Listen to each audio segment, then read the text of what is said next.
Okay, thanks very much, Dr. Bose, and for that introduction, and thanks to all the organisers for this fascinating conference today. Listening throughout this morning and to my colleagues, really good presentation just now, there are a couple of key things that are really sticking in my mind that I wanted to talk about today from a government perspective. So workforce, industry, academia, partnerships, and change management and transition. So we've heard a lot about, and we'll probably talk more about, the potential for AI in education systems. But what about AI as a disruptor? We've heard about this all morning, we've heard about this in the past with regards to the internet, but a disruptor in terms of both formal education systems, a disruptor in terms of job growth and new opportunities, and how can governments incentivize and provide the flexibility and encourage educators, collaborations with industry and others to produce the graduates we need for Mr. Rain's business. As he so eloquently said, he's finding that him and probably many other corporations are having to invest quite a lot of their own money in reskilling those graduates. And what we are seeing, and what if you believe the World Economic Forum, is it's not just reskilling in terms of your own corporate culture. It's actual fundamental skills that a student or a graduate will need to be successful in the world of work. And in many cases, and the World Economic Forum tells us this, they actually need to know how to learn and how to relearn and how to reskill.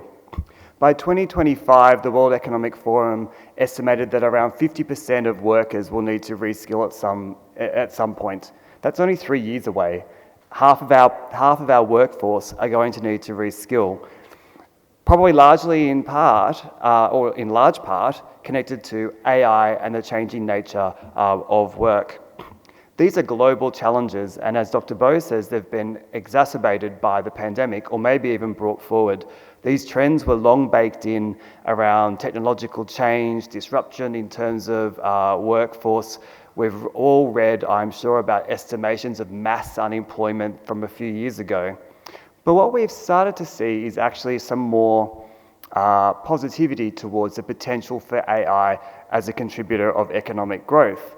But we're only going to be able to realise that growth if our education systems change, if they are flexible, if they work collaboratively with industry and have industry perspectives to be able to produce and help graduates get the jobs that are emerging in the economy. So there was an estimation that by 2030, AI would lead to around $157 trillion, or an increase of 26% in GDP due to job growth from changes resulting of AI. That's quite different to the prediction of tens of millions, if not hundreds of millions of people who will become unemployed as a result of it. So what that tends to suggest for me, or my argument, is that actually AI is not going to replace people. It's just going to change what they do.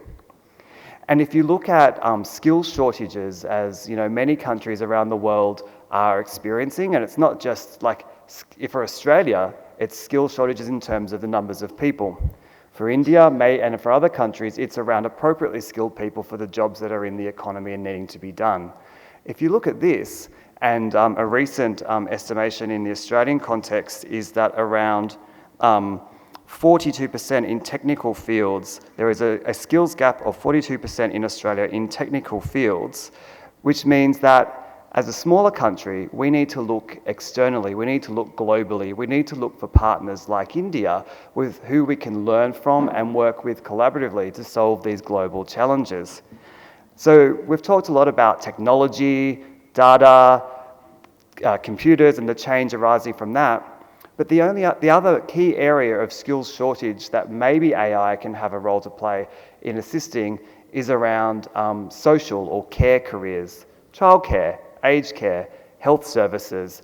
AI allows greater efficiency in terms of diagnostic tools. It gives people greater access to diagnoses that they may not have had before. But it also means nurses, healthcare workers, or allied health support staff need to be retrained constantly in these new skills. So what can governments do to help incentivise this and to deliver on the need that industry has asked us to do?